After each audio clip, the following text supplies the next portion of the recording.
Before starting your run, you can assign your emergency contacts on your phone. That way, if you ever find yourself in need of assistance, you can easily use the watch's built-in running awareness features, as long as you are paired with your smartphone.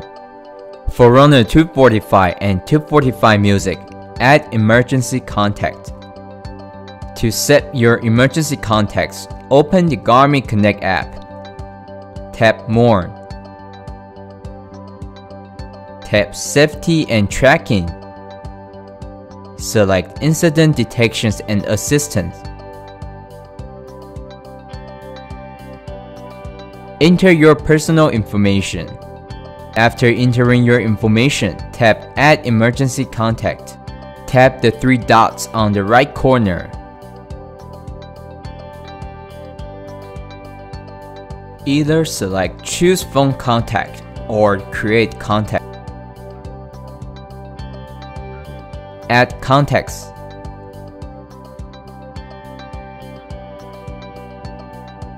Then tap Done. You may add up to 3 emergency contacts.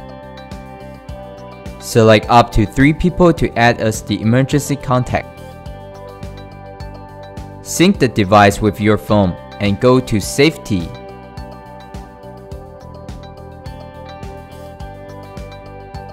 Tap Emergency Contacts to see if your contact has been added or not.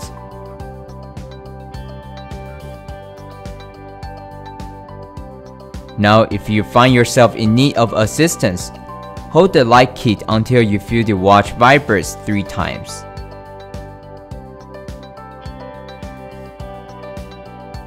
Your emergency contacts will be notified via text message and email. Now you may begin your activities without a worry. Thank you for watching.